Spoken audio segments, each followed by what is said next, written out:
Comenzamos. Muy buenos días a todos. Vamos a esperar que vaya entrando la gente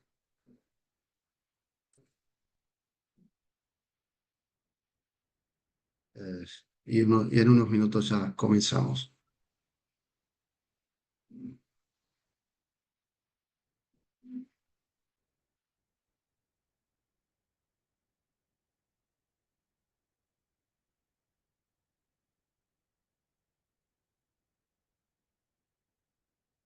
Muy buenos días a todos. Muchas gracias por participar de este webinario. Mientras esperamos que un minuto más para que vayan ingresando los participantes para comenzar.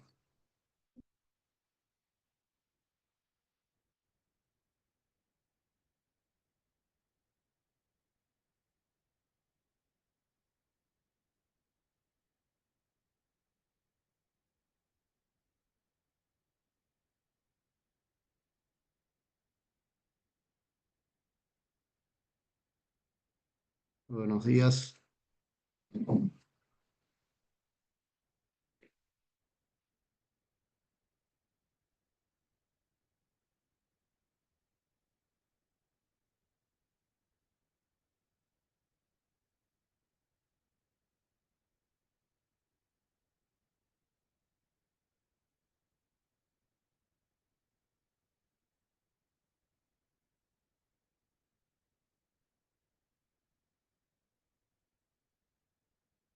Bueno, muy bien. Vamos a dar comienzo a este webinar. Muy buenos días a todos. Mi nombre es Carlos Lauría y soy director ejecutivo de la Sociedad Interamericana de Prensa. Un gusto estar con ustedes. Gracias a todos por participar. Eh, este nuevo webinario, en este caso, una actividad conjunta de la Sociedad Interamericana de Prensa a través de su Comisión de Equidad de Género y Diversidad y la Women in the News Network, WIN, que es una red de mujeres periodistas y comunicadoras de habla hispana que promueve la fluidez digital, la colaboración y la inteligencia colectiva. Nos da mucho gusto poder iniciar lo que hemos planteado una serie de webinarios con WIN y estamos muy contentos de esta colaboración con la organización que dirige Gabriela Oliván. Mucho gusto y muchas gracias. El título de este webinar, para narrativas complejas, innovación en la cobertura mediática, tiene como objetivo la idea de abordar cómo contar historias complejas en los medios sin sacrificar profundidad y rigor. Ofreceremos a través de panelistas invitados expertos herramientas para abordar con claridad y creatividad temas complejos, desde el avance en ciencia y tecnología hasta expresiones culturales y deportivas, sin perder la objetividad.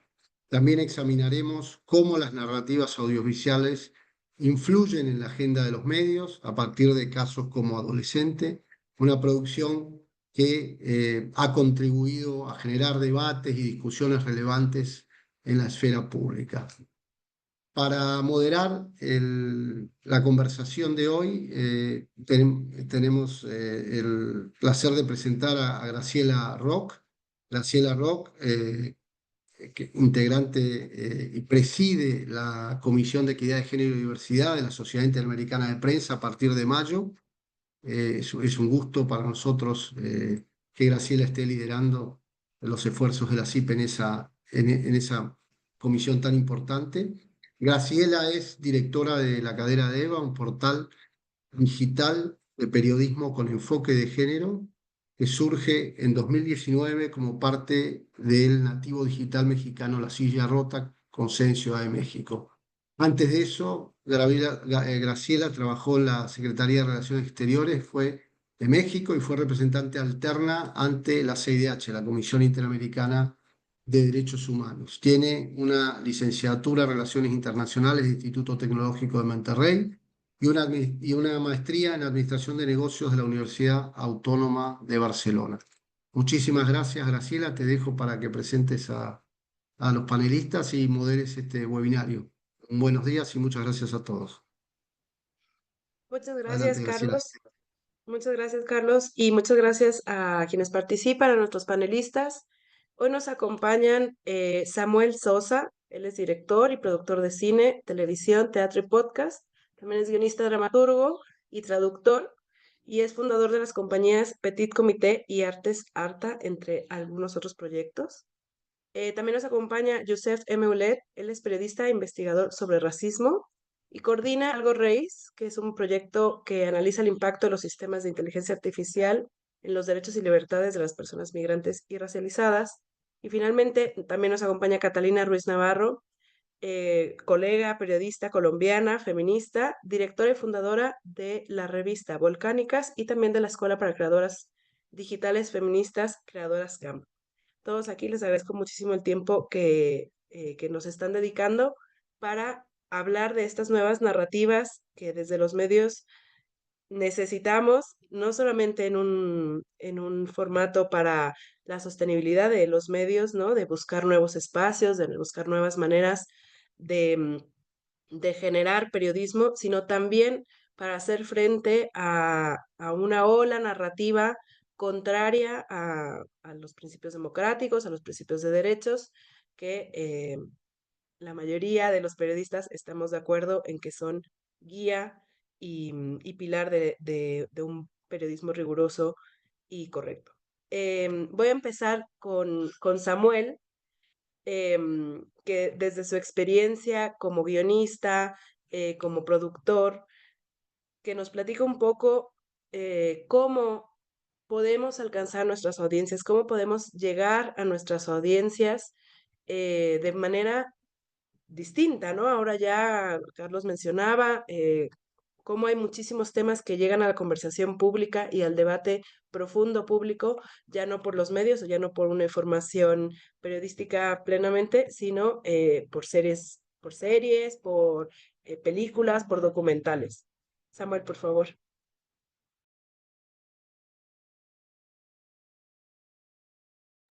Perdón, buenos días. Gracias, es un honor para mí estar compartiendo este espacio con ustedes, con colegas tan comprometidos con las narrativas. Pues como ya quedó establecido, yo soy director, productor, guionista. He trabajado en cine, teatro, televisión, recientemente en podcast. Eh, lo concreto es que vengo del mundo de contar historias ficcionales o documentales y me interesa cada vez más entender cómo es que esas herramientas narrativas pueden ser útiles para comunicar lo complejo sin renunciar a la claridad ni a la emoción. Creo que a menudo pensamos que ficción y periodismo están en extremos opuestos. Uno inventa y el otro informa, pero en medio de ambos hay un territorio compartido que creo que es el del storytelling, el de contar historias. Una buena historia, real o inventada, se construye a partir de conflictos, personajes, emociones, contexto, es decir, se ancla en lo particular para decir algo más grande, algo general. Y en ese sentido, el periodismo creo tiene una oportunidad tremenda de reapropiarse de estas herramientas, no para ficcionalizar, sino para profundizar en la comprensión del mundo a través de sus protagonistas reales. Hace algunos años tuve la oportunidad de asistir a un festival de cine que se llama Sunny Side of the Doc, que se celebra todos los años en La Rochelle, en Francia. Es tal vez el mercado de documental más importante del mundo. Y en aquel entonces fuimos invitados a presentar un proyecto que estábamos produciendo y que estaba buscando financiamiento para terminarse. Y dentro de las actividades de este festival hubo un panel donde nos enseñaron una data que les juro que busqué, pero no la pude encontrar. Pero a mí me resultó muy interesante esa data porque en concreto lo que decía es que el público general le tenía más confianza a lo que contaban los documentales que a lo que informaban los noticiarios. Y eso me dejó pensando qué hay en el ojo del documentalista, del cineasta, que genera esa confianza. Y creo que una posible respuesta está en el tiempo, en la mirada y en la escucha, y sobre todo en el tipo de relato que un cineasta construye. El documental que en ese momento estábamos intentando levantar se llamó Agnus Dei, Cordero de Dios.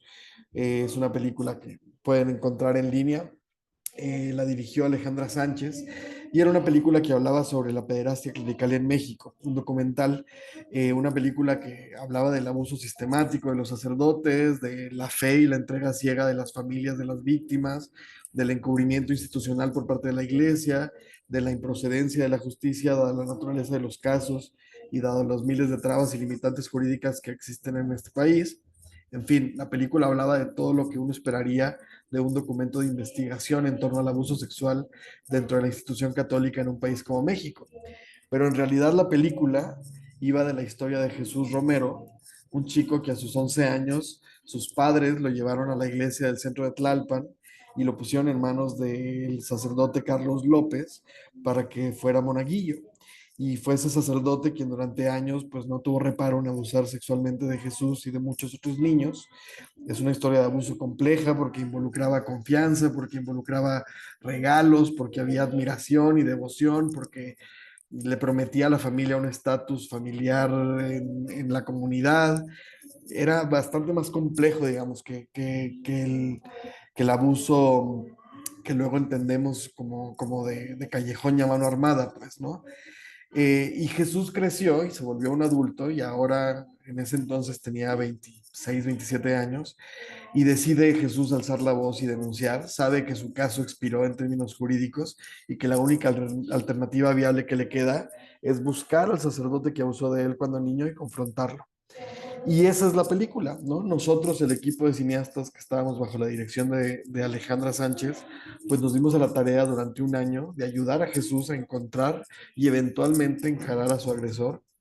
Y esa es la película de Agnus Dei, Cordero de Dios, ¿no? Entonces, pienso en ese ejemplo porque me parece que es un buen ejemplo de cómo el documental no se limita a mostrar lo que pasó, sino que le da forma a esa información, articula un punto de vista, busca una emoción y eso bien hecho, pues no desinforma, al contrario, da contexto, genera empatía, hace que la historia permanezca. Creo que en este momento, con la crisis de confianza en los medios, la sobrecarga de información, la fragmentación de audiencias, el periodismo necesita volver a preguntarse no solo qué cuenta, sino cómo lo cuenta. Y creo que algunas ideas que podemos traer al debate hoy es pues justo cómo lo micro puede hablar de lo macro, cómo la estructura sí importa, ¿no? El público, si el público no entiende lo que estamos informando, no sirve de nada haber tenido una primicia. Creo que no hay objetividad sin narratividad clara. Los hechos importan, pero también el ángulo desde donde lo contamos. Y la emoción no es el enemigo de la precisión. Creo que podemos conmover sin manipular, podemos ser rigurosos sin ser fríos. Pues nada, creo que ese es eh, una buena forma de introducirnos a este complejísimo tema. Yo me siento un poco extranjero en este webinar, eh, pero bueno, quisiera dejar la pregunta abierta de cómo podemos incorporar narrativas, herramientas narrativas propias de la ficción sin traicionar el rigor periodístico, ¿no? Estoy convencido de si ustedes y nosotros, los storytellers que lo hacemos por ficcionar, aprendemos a escucharnos más y podemos construir lenguajes nuevos que hablen con verdad, pero también con profundidad y con mucha resonancia. Gracias por el espacio y les escucho a mis compañeros. Muchísimas gracias, Samuel. Al final tendremos un espacio para preguntas y si los participantes quieren hacer alguna pregunta, también nos pueden ir poniendo en el chat si hay alguna que quieran que se haga. Vamos a darle ahora el espacio a Yusef. Me parece súper interesante lo que dices, ¿no? De que no es lo que contamos, sino cómo lo contamos, ¿no? Y a partir de ahí también me gustaría enlazar con el tema de Yusef, que es sobre inteligencia artificial y sobre todo lo que decías, ¿no? La gente le tiene más confianza a lo que ve en un documental que lo que lee en la prensa. Y creo que ahí está como un poco el foco de lo que podemos eh, de la crisis, quizá en cierto sentido, ¿no? Y creo que la inteligencia artificial, y ahora Yusuf nos podrá un poco más, ¿no? Esta parte de yo le pido algo a la inteligencia artificial y me da una información y de pronto parece que ya es la solución de todos los problemas para el periodismo en la inteligencia artificial y no lo sé. Le damos la palabra a Yusef. Adelante. Buenos días por aquí, creo. Muchísimas gracias por la invitación. ¿Se me escucha bien, verdad? Te escuchamos ¿No? con un poco de eco.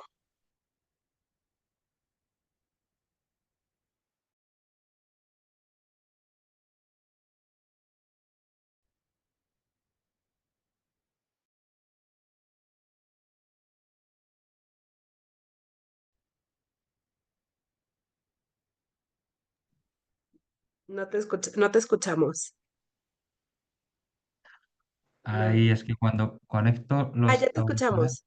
¿Sí? ¿Ahora sí? Vale, es que cuando conecto los auriculares se estropea todo y pensé que iba a ser más cómodo y al final no. Qué arranque más malo. Que estaba diciendo que muchísimas gracias por la invitación. Bueno, pensando un poco también la conversación que tuvimos el otro día, pero estaba pensando precisamente en lo que en lo que comentó antes el compañero sobre la credibilidad, ¿no?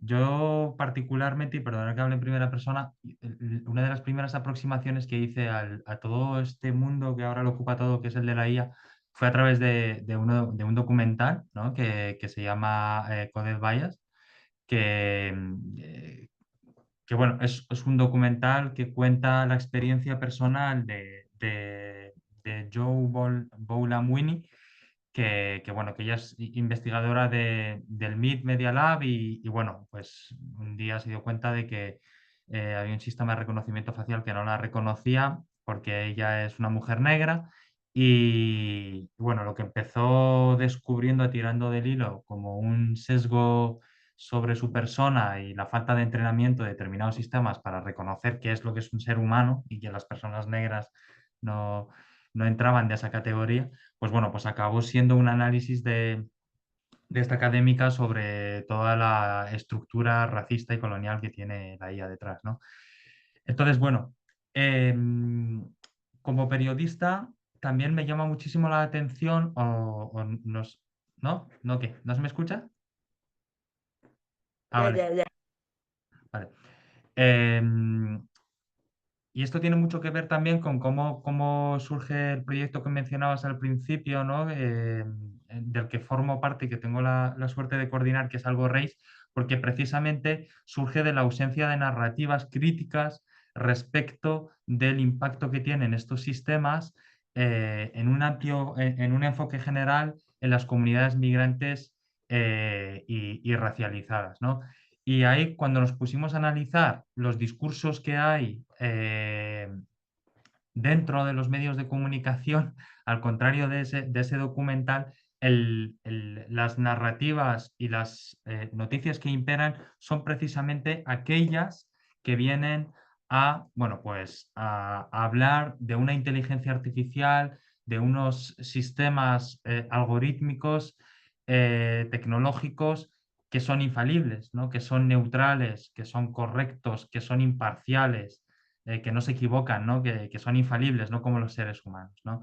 Entonces, em, lo que veníamos de alguna forma desde este proyecto es precisamente a poner sobre la mesa una realidad que en el momento en el que nos constituimos como equipo era más plausible, es la ausencia de voces críticas y de las personas migrantes y racializadas en esos debates, ¿no? Y cuestionar esa narrativa hegemónica, ¿no? Cuando nos conformamos como equipo, que venimos fundamentalmente del mundo de la comunicación, pero también de la investigación académica, tecnológica, bueno, pues partimos de la base, ¿no? Porque muchos no tenemos ese conocimiento técnico que nos permite hablar con una base, ¿no? Entonces, a partir de ello construimos una guía o más bien un principio de acercamiento para toda la sociedad en su conjunto, que es un informe que explica ya más situado desde mi territorio, desde el territorio del que hablo, perdón, que es un informe que se llama una introducción a la inteligencia artificial, a la discriminación algorítmica, ¿no? Porque lo que sí que veíamos era que es la ausencia de conocimiento, de información acerca de la inteligencia artificial y de las múltiples inteligencias artificiales existentes, ¿no? Cuando empezamos a dar talleres y a dar entrevistas en los medios de comunicación y a escribir nuestros propios artículos como periodistas que decía que somos, es cuando ya empezamos a encontrar una oposición y una reacción de sorpresa y de incredibilidad frente a los posicionamientos y a las narrativas que nosotros intentamos colocar, ¿no? Y esto tiene que ver con informes que se fueron publicando en ese momento, cuando ya termina de estallar la IA y se empieza ya a tener una perspectiva más amplia, como es el informe desarrollado en Cataluña por el grupo de periodistas Ramón Barnés y la Fede.cat, que lo que viene a hacer básicamente es poner cifras a la realidad que nosotros estábamos confrontando y que os estaba contando, ¿no? Se hace un análisis de las narrativas en los medios de comunicación sobre la IA y lo que se pone cifra es a la predominancia de informaciones que vienen de la misma industria tecnológica, que tienen como fuente a la misma industria tecnológica y que además son noticias o piezas de diferente índole, ya pueden ser reportajes, opinión, informaciones, ¿no? Y además en un 70% de ellas se abordan desde un enfoque que las ubica exclusivamente como tecnologías, como elementos que vienen a solucionar y a ver, los problemas de la sociedad, ¿no? Desde un enfoque beneficioso, sin ningún tipo de voz experta que cuestione de la sociedad que se ve afectada por esas tecnologías, ¿no? Y, sin embargo sí que predominan todas esas fuentes y esas informaciones que vienen de la industria tecnológica, ¿no? Entonces, lo que sí que nosotros veíamos y tratamos desde este proyecto, una de las cuestiones que tratamos de derribar es esto, es precisamente que hay un enfoque tecnosolucionista, ¿no? Que impone precisamente esa narrativa de que la IA viene a resolver los problemas del mundo y que además es una solución neutral, imparcial y sin margen de error, que esto lo voy a repetir varias veces porque es lo que tratamos de derribar. Sin embargo, lo que no se nos cuenta es precisamente todos los sesgos y el potencial que tiene esta tecnología para reproducir las desigualdades y las discriminaciones que son estructurales, ¿no? Y también, pues, otras cuestiones que no se nos cuentan es quiénes son los que desarrollan esa tecnología, quiénes la implementan, quiénes gobiernan esas tecnológicas que desarrollan esas tecnologías, qué datos usan, si son privados o públicos. En fin, todas esas preguntas que como periodistas deberíamos hacernos a la hora de contar información, pero que, como os decía, en estas investigaciones, pues en las investigaciones sobre estas narrativas, pues la mayoría de los casos no se tiene en cuenta, ¿no? Entonces, la narrativa que buscamos introducir nosotros no es una narrativa que venga a cuestionar en esencia el uso de la IA, sino la ausencia de información y de perspectiva crítica, ¿no? Por ejemplo, aquí rápidamente, para no dilatarme mucho en el tiempo, tres cuestiones que a nosotros nos parecen fundamentales, ¿no? Por ejemplo, la falta de información que se da sobre los recursos materiales, los recursos minerales necesarios para desarrollar cualquier tipo de dispositivo tecnológico, cualquier máquina, y que son recursos minerales que se extraen principalmente de países del sur global, con el impacto que tiene a nivel socioeconómico y político en esos territorios. Y estoy pensando, por ejemplo, en la extracción antiguamente del coltán y ahora del cobalto en la República Democrática del Congo y la situación sociopolítica que tienen allí. Una segunda cuestión tiene que ver con todo esto que se nos presenta como la nube, ¿no? Donde está almacenado todo, donde se almacenan pues nuestros comentarios en la red, las preguntas que le hacemos a las guías generativas, etcétera, etcétera, se nos dice que están en una nube, ¿no? Pero en realidad esa nube es tangible, ¿no? Y son centros de datos que se implementan, que se ubican principalmente en países del sur global, aunque ahora también se están trayendo a países europeos y que son enormes naves industriales que utilizan recursos naturales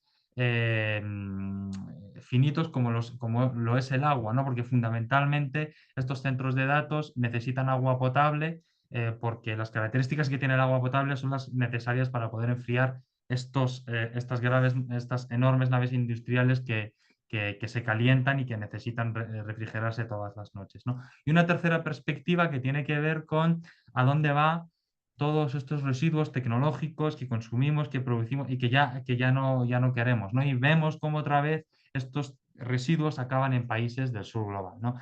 Entonces, lo que nosotros veníamos es a poner sobre la mesa y a introducir todas esas narrativas que se dejan fuera cuando lo que hay es una predominancia de otro tipo de informaciones, ¿no? Yo me había apuntado algunas de las cosas que no sé si me da tiempo, gracias, porque creo que me he ido de tiempo, pero me había apuntado como una serie de cuestiones que nosotros habíamos detectado que creíamos que eran fundamentales a la hora de trabajar las narrativas respecto al uso, a la IA en general, ¿no? Y estoy hablando todo el rato en términos generales porque ya hay muchos, ¿no?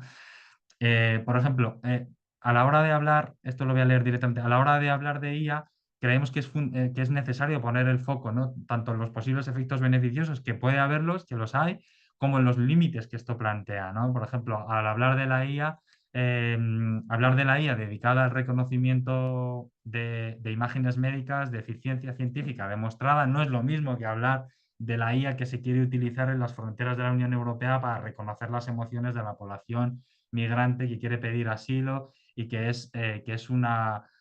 está muy criticada porque se considera que es una pseudociencia y que no está avalada, ¿no? De ninguna forma.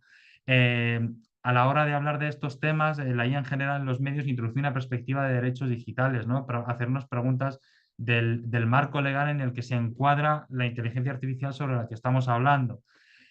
También darle un recorrido a esa información, porque muchas veces lo que hacen los medios de comunicación aquí es hablarnos de que determinado ayuntamiento, determinada autonomía ha introducido, ha introducido una IA que resulta que esa IA fue prohibida en no sé qué país de América Latina o en Estados Unidos porque traía un recorrido de sesgos y de discriminación con las poblaciones que no son blancas, ¿no?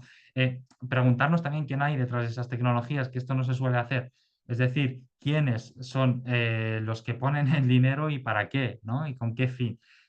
También lo de las fuentes, creemos que es fundamental porque el informe que os mencionaba antes describe cómo la mayoría de las fuentes que se utilizan vienen fundamentalmente de la industria tecnológica y nunca se habla, nunca se da voz a los colectivos sociales que son en realidad voces expertas porque es sobre sus cuerpos es que se siente el impacto del uso de determinadas tecnologías, ¿no? Aplicar esa perspectiva global que mencionaba de esos tres puntos del impacto que tiene la IA y el uso de las tecnologías digitales. Y voy a decir una última para no espallarme mucho más, que tiene que ver con todo esto del mundo tecnológico, que es la utilización de un lenguaje accesible, ¿no? Que aclare conceptos técnicos que cuando se utilizan, porque muchas veces hacemos más complejo todavía el acercamiento y la capacidad de comprensión de estas realidades, ¿no? Y lo siento porque creo que me dilaté. No, muy bien, muchísimas gracias. Todo bien. De hecho, te lo agradezco mucho, Joseph, te lo agradecemos mucho. Y esto enlaza perfectamente con el tema que nos va a platicar Catalina, y porque al final el tema de los sesgos en la IA, que no estamos viéndolos claramente, ¿no? Que la estamos buscando como una vía para crear contenido que nos parezca más innovador, pero que termina siendo un contenido muy sesgado, un contenido que sus fuentes son muy opacas. Y Catalina Ruiz Navarro también va a platicarnos un poco de los sesgos machistas que hay en la IA y cómo eso impacta en la manera en la que desde el periodismo podemos narrar o estamos empezando a narrar las violencias de género, las discriminaciones que en América Latina siguen siendo tremenda, la violencia contra las mujeres. Así que le cedo la palabra a Catalina y muchas gracias.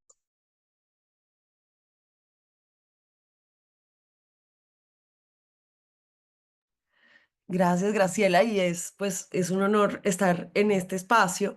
Yo soy Catalina Ruiz Navarro, soy filósofa y periodista colombiana, radicada en Ciudad de México, y soy fundadora y directora de la revista Volcánicas. Nosotras hacemos periodismo feminista. Y un poco lo que les quiero compartir como un poco las reflexiones que estamos teniendo sobre cómo hacer periodismo feminista con una IA que tiene unos sesgos inherentes. Afortunadamente hay bastante trabajo de tecnólogas feministas para entender el problema de la IA, de dónde salen esos sesgos machistas. Y también me gustaría hablar un poco de si se puede hablar de como de inteligencia artificial con perspectiva feminista.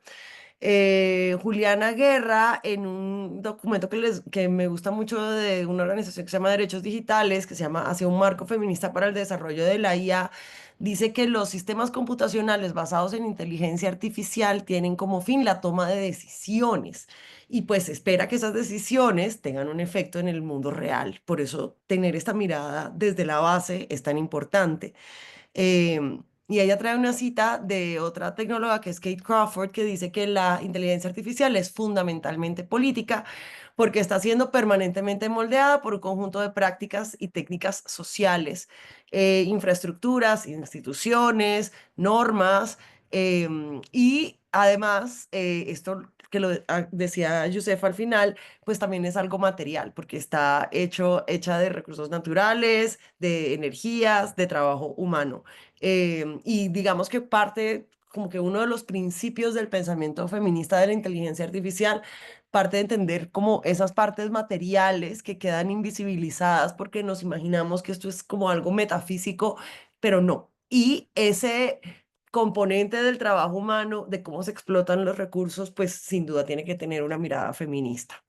Em, Esto creo que en este punto ya estamos más allá de la conversación de decir que la inteligencia artificial es neutral, vamos hasta la ONU, ya lo dijo. Y claro, como la inteligencia artificial no es neutral, pues está replicando, incluso maximizando los sesgos de género que nosotros tenemos en la sociedad. ¿Por qué? Bueno, número uno, esto también lo mencionaba Joseph, porque está financiada, diseñada y desarrollada por un pequeñísimo grupo de hombres, que son hombres ricos, que son hombres blancos, quienes tienen el poder con las inteligencias artificiales, de verdad es un grupo muy pequeño y muy homogéneo. Se usan muchos conjuntos para alimentarla y para entrenarla. Como nosotros tenemos datos sesgados del mundo porque tenemos un sesgo, esos son los datos que entran a alimentar a la IA y por eso estos sesgos empiezan a reproducirse. Está pues el contenido que está silvestre en Internet que se usa mucho para entrenar a la IA también está lleno de sesgos machistas y los modelos están diseñados para reproducir patrones, los patrones más comunes de datos, pero esto puede reforzar estereotipos. La IA aún no es capaz de entender qué es un estereotipo, entonces estos sesgos tienen resultados como estas tecnologías de reconocimiento facial que intentan reconocer cosas como el género. La inteligencia artificial no tiene las herramientas para reconocer el género de las personas porque es una cosa que es interna, que hace parte del fuero interno de cada persona, de cómo se identifica, porque es una construcción social y no es biológica. Entonces, en realidad, la IA no tiene cómo saber si una persona es trans o no es trans, o si una persona es no binaria. Vamos, eso es una pregunta que está más allá de las capacidades de reconocimiento de la IA y pretender que puede reconocer el género, pues es también muy peligroso, potencialmente discriminatorio, que funciona mejor con ciertos grupos y ciertos géneros. Por ejemplo, la información que está en inglés es infinitamente más completa que la que está en español y digamos muchos de estos sesgos empiezan a verse más grandes en español porque ahí tenemos menos información para entrenarlo y menos personas involucradas en pensarlo de una manera pues más feminista. Em, pues que las predicciones necesariamente van a ser inexactas cuando cuando vienen de data que tiene unos sesgos profundos. Em, entonces, además, esto es un poco lo que dicen las pensadoras que han estado trabajando con IA. No se puede pensar solamente en una crítica feminista, o sea, esta crítica feminista tiene que ser antipatriarcal, antirracista, anticolonial, para que sea una crítica eficiente. Ay, qué bueno, Graciela, que les pasaste el informe por el interno, porque me parece que de verdad es muy completo.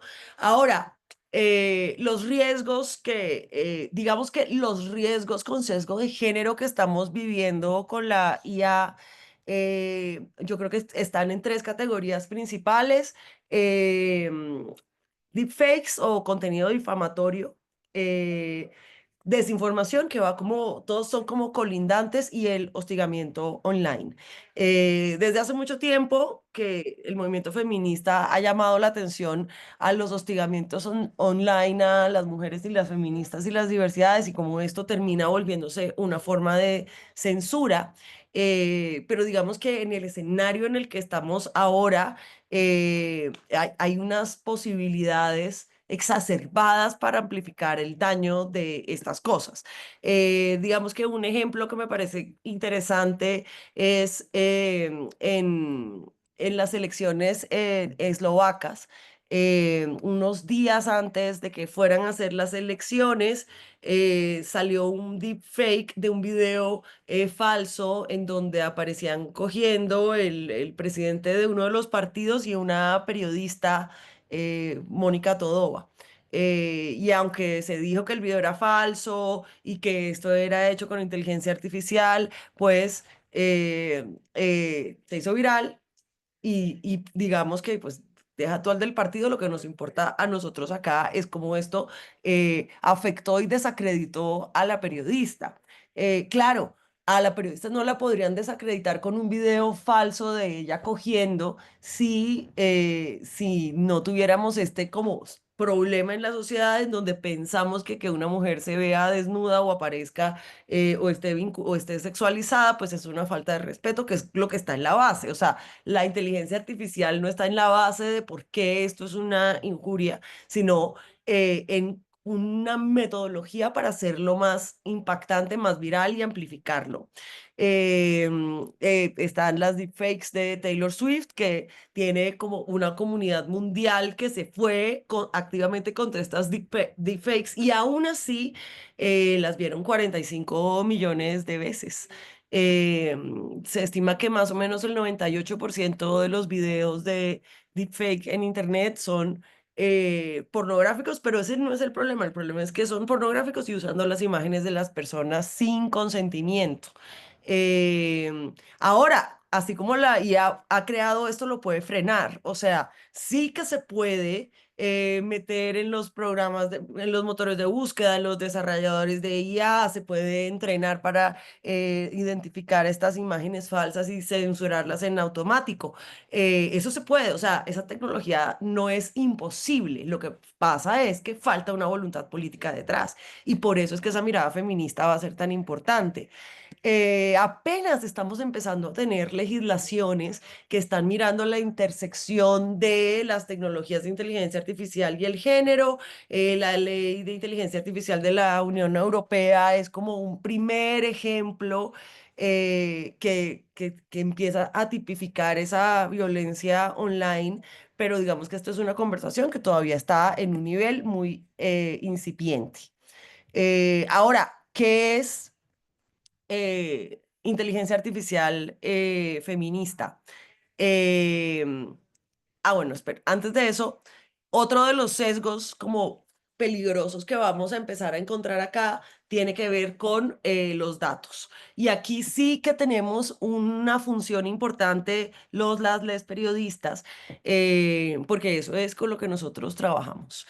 Y digamos que cuando Internet se hizo popular, un poco se desplazó esta parte del trabajo periodístico que era recoger los datos de primera mano, porque teníamos a un montón de personas con celulares, usuarios, documentando cosas que estaban pasando, subiéndolas a Internet, y en algún momento de Internet nosotros estábamos como en un trabajo de curaduría, de dar contexto, de verificación, y este trabajo primario de la recaudación de datos muchas veces se difuminó en todas las personas usuarias de Internet y creadoras de contenido. Sin embargo, con inteligencia artificial, esta labor periodística de ser las primeras en recabar datos empieza a ser muy importante. Catherine de Ignacio y Lauren Klein, que tienen un manifiesto juntas que se llama Data Feminism, feminismo de la data. Dicen una cosa que me parece muy importante, especialmente para nuestro oficio, y es que las cifras no hablan por sí solas. Que es contraintuitivo, ¿no? Porque lo que nos han dicho todo el tiempo es dato mata relato, las cifras hablan solas, las cifras cuentan su propia historia, ellas tienen que hablar por sí solas. Pero resulta que no, esto es una crítica feminista que viene hace mucho tiempo, pero con la inteligencia artificial, esos sesgos de recolección de datos empiezan a volverse muy importantes. Y en la gran mayoría de las bases de datos que están levantadas, no tenemos información de contexto que nos permita entender esos datos, cómo se recogieron, cuál fue la lógica, quiénes los recogieron, cuándo, dónde, por qué. Muchas veces este tipo de contextos están invisibilizados cuando llegamos a grandes bases de datos y en ese set de datos, en el primer momento en cómo son recolectados, si no hay una mirada feminista, pues vamos inmediatamente como a tener un proceso y unos resultados que van a tener problemas de raíz. Un ejemplo que a mí me gustaría poner es en Colombia hay dos observatorios de feminicidios que se llaman muy parecido, pero en uno se cuentan las muertes de las mujeres trans como feminicidios y en el otro no. Esto no solamente nos ofrece datos diferentes, sino que también detrás de estas dos diferenciaciones de datos hay una postura política. ¿Son mujeres las mujeres trans o no lo son? Y esta es una postura política que es una postura política profunda y una decisión en cómo se están recobrando esos datos. Luego, si uno está utilizando la data que excluye a las mujeres trans, de muchas maneras está perpetuando esa transexclusión, incluso si uno no es transexcluyente, incluso sin esa intención, solamente porque yo no tengo el contexto suficiente para saber cuál de estas dos bases de datos va a ser transincluyente y por lo tanto me va a dar una información de mejor calidad.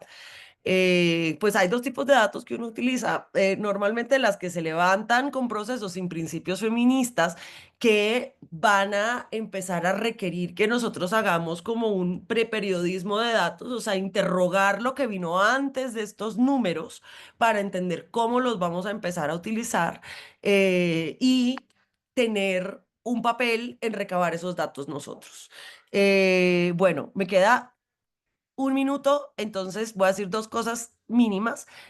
Uno, la idea de que una política de la tecnología que promueva la emancipación y la promoción de derechos tiene hardware, tiene software y tiene algo que ella llama wetware, o sea, seres humanos.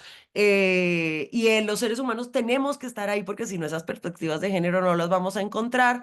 Y una definición, esto apenas se está intentando, pero ya hay una definición de inteligencia artificial feminista que da una organización que se llama Alianza, estos simbolitos no sé cómo se hacen, pero es A más, que dice que una inteligencia artificial feminista son sistemas de decisión algorítmica e inteligencia artificial aprovechados para ofrecer resultados de igualdad, diseñados con la inclusión como núcleo y creando nuevas oportunidades y una corrección proactiva e innovadora de las desigualdades. Em, Igual que con el periodismo de género y el periodismo feminista, el género simplemente es una categoría para entender el mundo. Un periodismo feminista, yo pienso que en su objetivo es abrir conversaciones que avancen derechos humanos y lo mismo pasa con esta inteligencia artificial. No es solo que tengan esa perspectiva de género desde la recabación de los datos, sino que haya una intención y una voluntad política de disminución de desigualdades. Y bueno, eso sería todo. Muchísimas gracias. Muchísimas gracias, Catalina.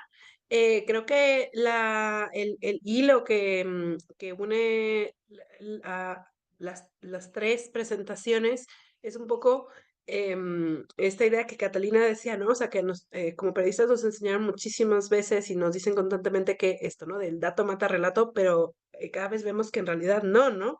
Que como dice Samuel, bastante al contrario, el relato es más importante que el dato puro, si no más importante, pues es necesario para que nuestras audiencias entiendan lo que les queremos decir, lleguen a nosotras y nos quieran leer y entiendan lo que decimos. Hay una pregunta abierta, si les parece, abrimos un poco el espacio para algunas preguntas.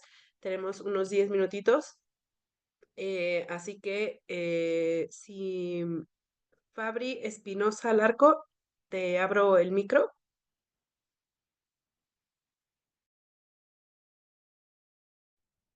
Hola, buenos días, ¿me escuchan? Sí, te Buenos días, escuchamos. muchas gracias. Les saludo desde Ecuador, trabajo en el medio, en la revista Instantes Ecuador. Y bueno, yo escuchaba la última intervención de Catalina Ruiz y quería, bueno, la pregunta a ella también y para los otros colegas periodistas, que ante la vorágine que nos envuelve de la inteligencia artificial, ¿cómo manejan la verificación de las fuentes, la corroboración de información en este entorno mediático donde las noticias falsas se propagan rápidamente? ¿Y qué estrategias utilizan para mantener la credibilidad y la confianza de sus audiencias en este contexto de la desinformación? Muchas gracias. ¿Alguno de nuestros ponentes levante la Yo, mano para... si quieren una respuesta muy corta, esto obviamente es nuevo para todos.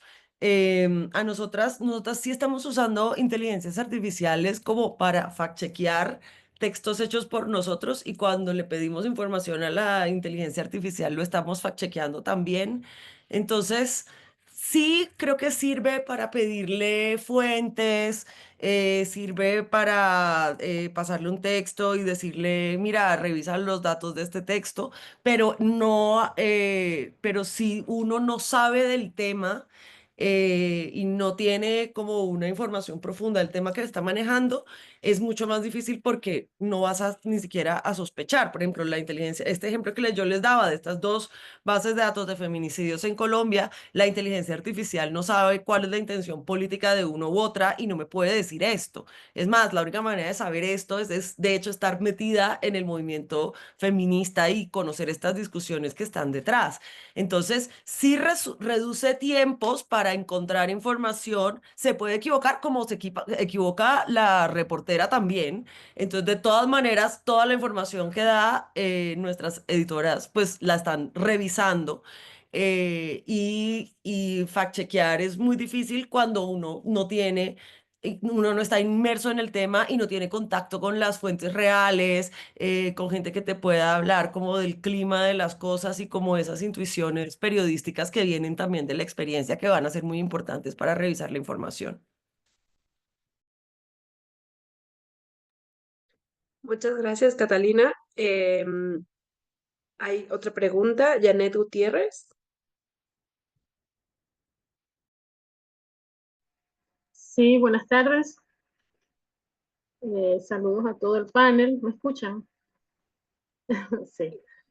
Bueno, yo les hablo desde Maracaibo, Venezuela, y soy periodista freelance. Básicamente trabajo contenidos o narrativas, digamos así, escritas.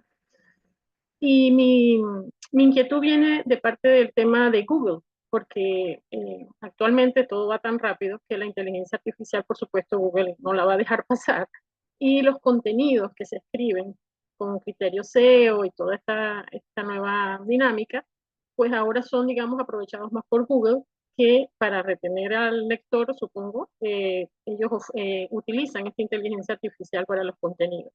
¿Qué recomendaciones podrían darse para los periodistas que escribimos contenidos, historias, a veces noticias o informaciones, para no sé cuál sería el verbo adecuado, combatir o luchar contra, o cómo figurar un poco mejor en el gusto de los lectores o de los internautas por este tema de la inteligencia artificial? De verdad que se ha puesto como, sigue creciendo esto de la inteligencia artificial. Gracias. Gracias, Janet. No sé si alguno de nuestros panelistas tenga esa respuesta que yo creo que todos los periodistas nos las hacemos y no sé si haya una respuesta clara frente a eso, pero no sé si alguno quiera hacer algún comentario al respecto. Creo, Janet, que nadie tiene la respuesta de cómo hacerle, ¿no? Porque es verdad, verdaderamente estamos todos en las mismas situación. Y creo que al final un poco es lo que decía al inicio Samuel, ¿no? Que entender que esta idea de que las historias no podemos competir contra la inteligencia artificial a nivel de rapidez o datos, ¿no?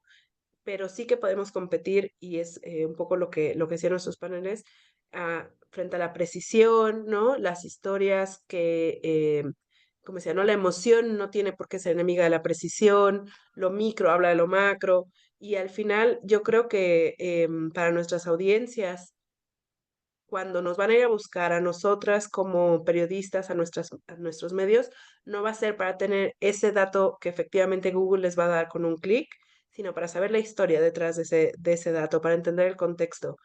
Y yo creo que no, por el momento no tenemos otra respuesta más que seguir enfocándonos en contar historias, más que intentar ganarle el dato a Google. No sé si alguien tenga una visión distinta. Yo Samuel tiene por una añadir, opción. Perdón. no, yo básicamente repetir lo que has dicho, ¿no? Yo creo que remitiéndome un poco a lo que a lo que mencionaba antes, ¿no? Creo que desde una óptica de periodismo con enfoque de derechos, ¿no? Desde mi punto de vista o por la justicia global, ¿no?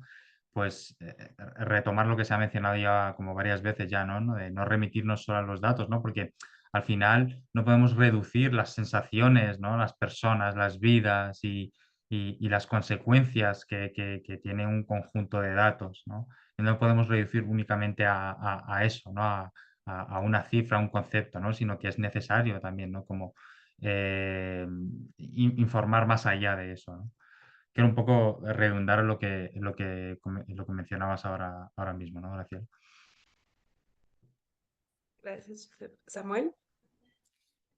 Bueno, yo no me dedico al periodismo, pero está un poco pasando la misma crisis en el terreno del guionismo y de la dramaturgia, pues, ¿no? O sea, empezamos a detectar, pues, el uso y el abuso de las herramientas de inteligencia.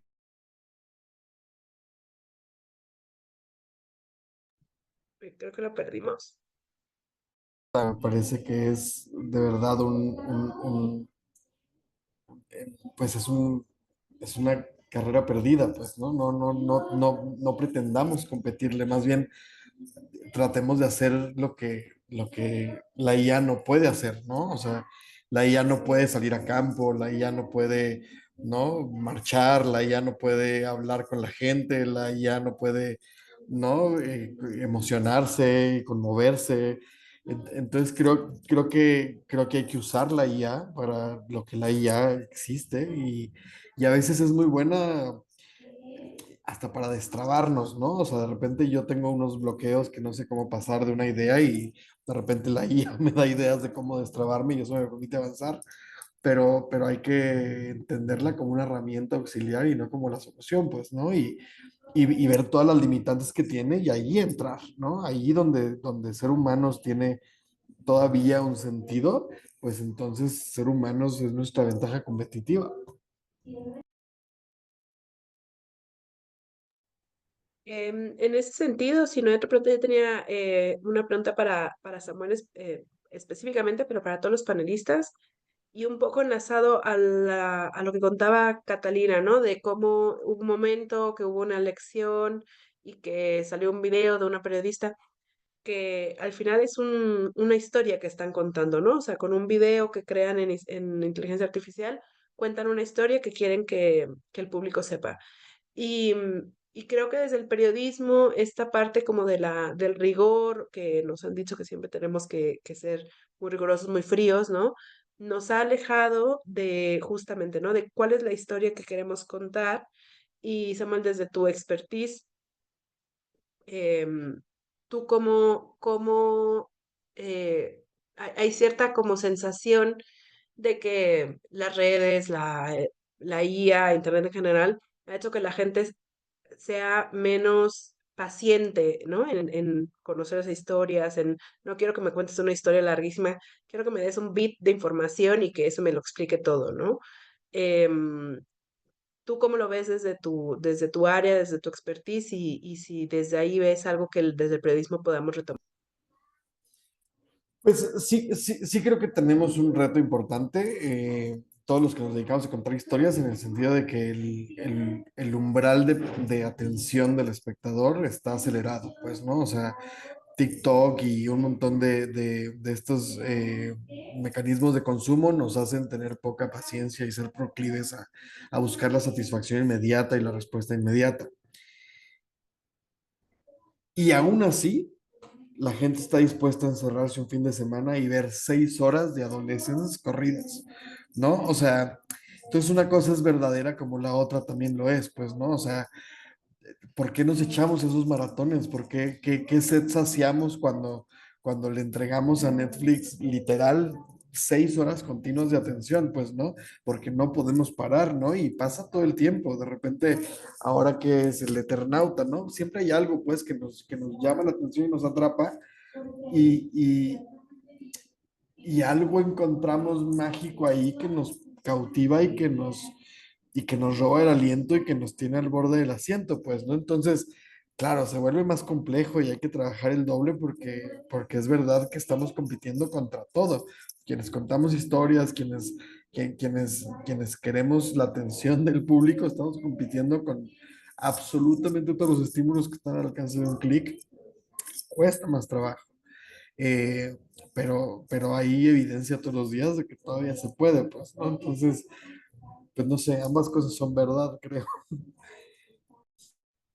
Muy bien, muchísimas gracias. Si no hay otras preguntas, vamos dando por cerrado este webinar. Muchísimas gracias por su tiempo a los panelistas, a los asistentes. El webinar se grabó y se va a subir esta tarde al canal de YouTube de la CIP. Y también en el chat pusimos algunos de los temas que comentaron nuestros panelistas, algunos documentales, algunos informes a los que mencionaron, los pueden encontrar en el chat y seguramente también si van a sus redes les pueden enviar un mensajito y preguntarles si tienen alguna duda porque ya todos estamos conectados en nuestras redes sociales. Muchas gracias, Samuel, Joseph, Catalina, Gabriela Oliván de WIN y Carlos Lauría de CIP. Muchas gracias y a todos los asistentes por haber participado en este webinar el día de hoy. A vosotras. Muchas Muchas gracias. gracias a Gracias, todos. saludos.